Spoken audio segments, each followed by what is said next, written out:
السلام علیکم ورحمۃ اللہ وبرکاتہ۔ محترم ناظرین، آج کا ہمارا پہلا سوال ہے، اسلام میں نماز کی اہمیت کیا ہے؟ آپ حضرات سے درخواست ہے کہ آپ ہمارے اس جواب کو، جس کو ہم تفصیل کے ساتھ آپ کے سامنے پیش کر رہے ہیں، غور سے سنیں اور پورا دیکھیں۔ جواب کی تفصیل یہ ہے، حامداً و مصلیاً اما بعد، اسلامی عبادات میں نماز کو سب سے امتیازی مقام حاصل ہے۔ اسی امتیازی شان کی وجہ سے اللہ تعالیٰ نے نماز کی فرضیت کا حکم شب معراج میں پیغمبر صلی اللہ علیہ وسلم کو آسمانوں پر بلا کر مرحمت فرمایا۔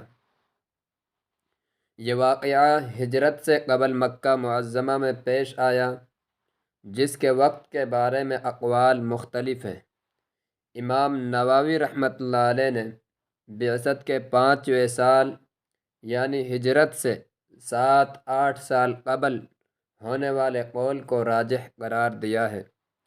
شرح نووی علی مسلم، جلد نمبر 1 صفحہ نمبر 91۔ جناب رسول اللہ صلی اللہ علیہ وسلم نے ارشاد فرمایا، نماز دین کا ستون ہے، یعنی الصلاۃ عماد الدین۔ بیہقی فی شعب الایمان، جلد نمبر 3 صفحہ نمبر 35۔ اور بعض فقہا نے اس سے آگے یہ جملہ بھی بڑھایا ہے کہ جس نے اسے قائم کیا اس نے دین کو قائم رکھا، اور جس نے اسے ضائع کیا اس نے دین کو ضائع کر دیا۔ کشف الخفا، جلد نمبر 2 صفحہ نمبر 28۔ ایک روایت میں ہے کہ اسلام اور کفر میں امتیاز کرنے والی چیز نماز ہے۔ مسلم شریف، جلد نمبر 1 صفحہ نمبر 61۔ یعنی جو شخص نمازی ہے وہ ایک اسلامی علامت کو سینے سے لگائے ہوئے ہے، اور جو شخص نماز سے بیگانہ ہے وہ ایک کفر یا عمل کا مرتکب ہے، اور نماز نہ پڑھنے میں کافروں کی مشابہت اختیار کر رہا ہے۔ بہت سی احادیث میں نماز کو افضل الاعمال قرار دیا گیا ہے، اس لیے کہ اللہ تعالیٰ کو بندے کی طرف سے عاجزی اور بندگی کا اظہار سب سے زیادہ پسند ہے، اور نماز کی حالت میں ایک بندہ اپنے آقا و مولا کے دربار میں جس طرح اپنی ذلت اور عاجزی کا مظاہرہ کرتا ہے وہ اس انداز میں کسی اور عبادت میں نہیں کر پاتا۔ ہاتھ کا باندھنا، حمد و ثنا کرنا، رکوع میں سر جھکانا، پھر سجدے میں جا کر تمام اعضاء زمین پر ٹیک دینا، یہ سب مالک الملک کے سامنے اپنی عاجزی اور ذلت کے انداز ہیں جو اللہ تعالیٰ کو حد سے زیادہ پسند ہیں۔ محترم ناظرین، آگے ارشاد ہے، میدان محشر میں بھی سلسلہ عبادت میں سب سے پہلے نماز ہی کی پوچھ گچھ ہوگی۔ ایک روایت میں ہے کہ حضرت صلی اللہ علیہ وسلم نے ارشاد فرمایا کہ قیامت کے دن سب سے پہلے بندے سے نماز کا محاسبہ ہوگا، اور اگر نماز ٹھیک نکلی تو بقیہ اعمال بھی ٹھیک نکلیں گے، اور اگر نماز ہی میں نقص اور کوتاہی نکل آئی تو بقیہ اعمال تو اس سے بھی خراب ہوں گے۔ الترغیب والترہیب، جلد نمبر 1 صفحہ نمبر 150۔ اس لیے ہر مسلمان مرد عورت پر لازم اور فرض عین ہے کہ وہ نماز کے سلسلے میں قطعاً کوتاہی نہ کرے۔ نماز میں عذر یا سفر یا مرض کی وجہ سے تخفیف تو ہو سکتی ہے، لیکن معافی کسی حال میں نہیں ہے۔ کھڑے ہو کر نہ پڑھ سکے تو بیٹھ کر پڑھے، رکوع سجدہ نہ کر سکے تو اشارے سے پڑھے، مگر پڑھنا ضروری ہے۔ افسوس ہے کہ یہ فرض جتنا اہم ہے، آج امت کی اکثریت اس سے اتنی ہی غافل ہے۔ اس غفلت کو توڑنے کے لیے گھر گھر نماز کا ماحول بنانے کی ضرورت ہے، اور بچے بچے کو نماز کا عادی بنانا ضروری ہے تاکہ امت صلاح و فلاح کے راستے پر گامزن ہو سکے۔ نماز کی ایک بڑی خوبی یہ ہے کہ نمازی شخص کا ضمیر زندہ رہتا ہے، جو اسے ہر برے کام سے برابر روکتا رہتا ہے، اور جلد یا بدیر نماز کی برکت سے بڑے گناہوں سے بچنے کی دولت نصیب ہو جاتی ہے۔ چنانچہ ارشاد خداوندی ہے، ان الصلاۃ تنہی عن الفحشاء والمنکر، سورہ عنکبوت آیت نمبر 45۔ بے شک نماز روکتی ہے بے حیائی اور منکر کاموں سے۔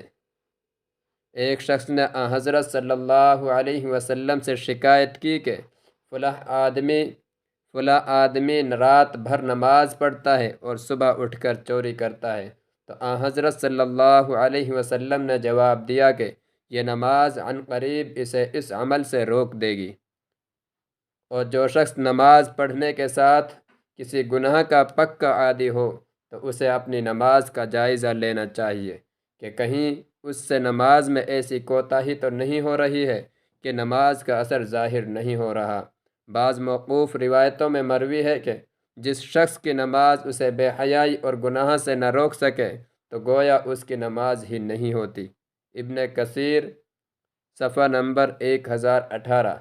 لہٰذا اپنی اصلاح کے لیے نماز کی آداب و شرائط کے ساتھ ادائیگی کا اہتمام کرنا چاہیے۔ جتنا زیادہ اہتمام اور خشوع و خضوع کے ساتھ نماز پڑھی جائے گی، انشاءاللہ اتنا ہی معصیت سے نفرت کا جذبہ پیدا ہوگا اور اطاعت کی طرف رغبت کا داعیہ ابھرے گا۔ نماز کی قبولیت کی شرط۔ نماز کی قبولیت کے لیے جہاں نیت کا خالص ہونا لازم ہے، وہی نماز کا شریعت کے حکم کے موافق پڑھنا بھی ضروری ہے۔ ارکان نماز میں کمی یا بیشی کے ساتھ جو نماز پڑھی جائے گی وہ ہرگز قبول نہ ہوگی، چاہے نیت کتنی ہی خالص ہو، کیونکہ عبادت وہی قابل قبول ہوتی ہے جو شریعت کے بتائے ہوئے حکم کے مطابق ہو۔ لہٰذا ضروری ہے کہ نماز کے تمام ضروری مسائل مستحضر ہوں تاکہ ہماری نماز ہر اعتبار سے کامل ہو اور ہم اس عظیم عبادت کے عظیم الشان ثواب سے بفضل خداوندی بہراور ہو سکیں۔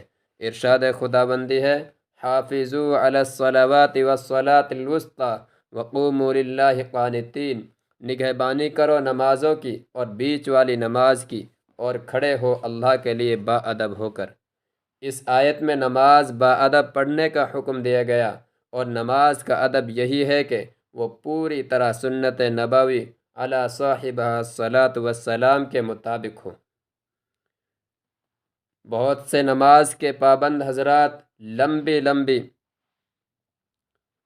لمبی نمازیں پڑھتے ہیں اور عمریں گزار دی، باوجود اپنی نماز کی اصلاح کی فکر نہیں کرتے اور ارکان و افعال میں برابر کوتاہی کی عادت پر جمے رہتے ہیں۔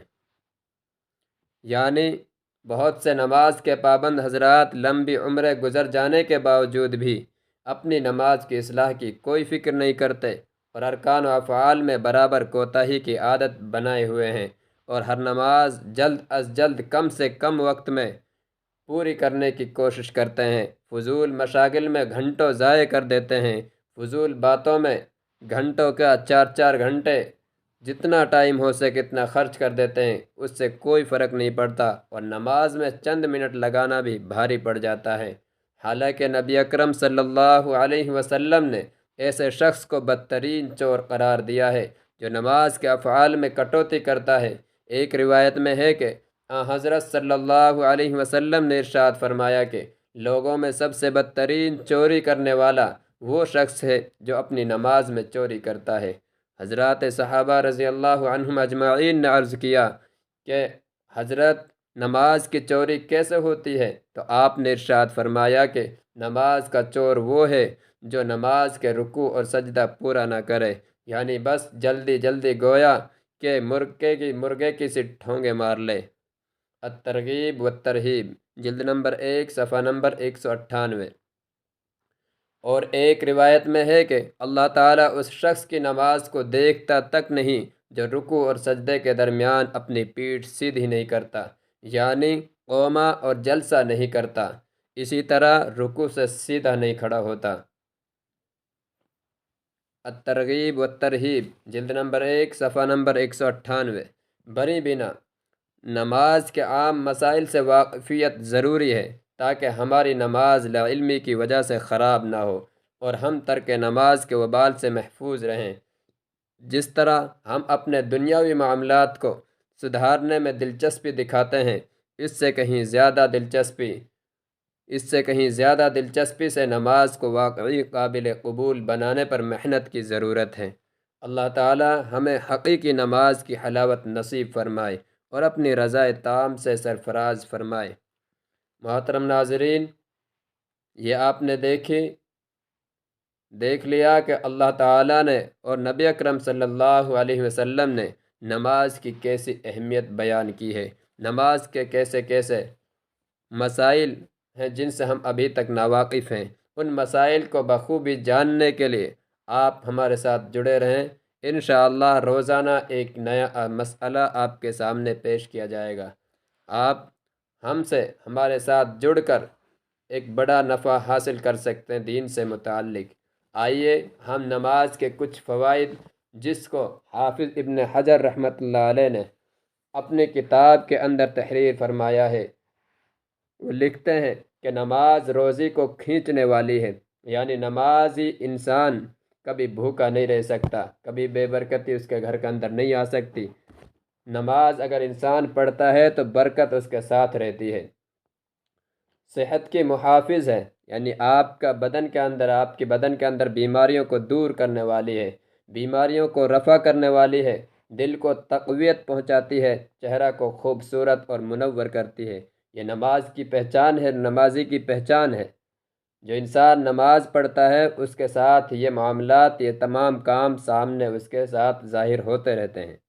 جان کو فرحت پہنچتی ہے، اعضاء میں نشاط پیدا کرتی ہے، یعنی اعضاء جو بدن کے عضو ہوتے ہیں، ہاتھ ہے، پیر ہے، دماغ ہے، سر ہے، ان کے اندر چستی اور چالاکی پیدا کرتی ہے۔ کاہلی کو دفع کرتی ہے، سستی کو یعنی ختم کر دیتی ہے۔ شرح صدر کا سبب ہے، روح کی غذا ہے، دل کو منور کرتی ہے، اللہ کے انعام کی محافظ ہے اور عذاب الہی سے حفاظت کا سبب ہے، شیطان کو دور کرتی ہے اور رحمان سے قرب پیدا کرتی ہے۔ غرض روح اور بدن کی صحت کی حفاظت میں اس کو خاص دخل ہے اور دونوں چیزوں میں اس کی عجیب تاثیر ہے، نیز دنیا اور آخرت کی مضرتوں کے دور کرنے میں اور دونوں جہاں کے منافع پیدا کرنے میں اس کو بہت خصوصیت حاصل ہے۔ محترم ناظرین، یہ حافظ ابن قیم رحمۃ اللہ علیہ زاد المعاد میں تحریر فرماتے ہیں۔ ایک بڑے عالم دین گزرے ہیں جنہوں نے اپنی مہارت علمی اور اپنے تجربے سے یہ بات لکھی ہے، سمجھ میں آتی ہے بات، اور یقینی یہ تجربے کی بات ہے کہ جو انسان اللہ کے حکم کی اس طرح تعمیل کرے جیسا کہ اللہ نے حکم دیا ہے، تو یقیناً اللہ تعالیٰ اس کے لیے پریشانیوں کو دور کر دے گا اور آسانیاں اور سکون اور اطمینان اس کی زندگی کے لیے مہیا کر دیتا ہے۔ اللہ تبارک و تعالی مجھے بھی اور آپ کو بھی عمل کی توفیق عطا فرمائے۔ یہ ہمارا آج کا تفصیلی جواب ہوا۔ انشاءاللہ اس کے بعد ہم ایک ایک مسائل کو آپ کے سامنے پیش کرتے رہیں گے، چونکہ مسائل کی اہمیت اور مسائل کا جاننا ہمارے لیے اتنا ہی ضروری ہے جتنا ہمیں نماز پڑھنا ضروری ہے۔ کیوں؟ اس لیے کہ اگر مسائل سے ہم واقف نہیں ہوں گے، نماز کے مسائل ہمارے پاس نہیں ہیں، تو ہم کیسا پتہ کریں گے کہ ہماری نماز صحیح ہو رہی ہے یا نہیں؟ تو نماز کے صحیح ہونے کے لیے اس کے مسائل کا علم بھی ہونا بہت ضروری ہے۔ اس لیے ناظرین، آپ ہمارے ساتھ جڑے رہیں، انشاءاللہ ہم آپ کے سامنے ایک ایک کر نماز کے اکثر مسائل جو عام مسائل ہیں، اہم مسائل ہیں، ان کو آپ کے سامنے پیش کرتے رہیں گے۔ اللہ تبارک و تعالی مجھے بھی اور آپ کو بھی عمل کی توفیق عطا فرمائے۔ وآخر دعوان الحمدللہ رب العالمین۔ السلام علیکم ورحمۃ اللہ وبرکاتہ۔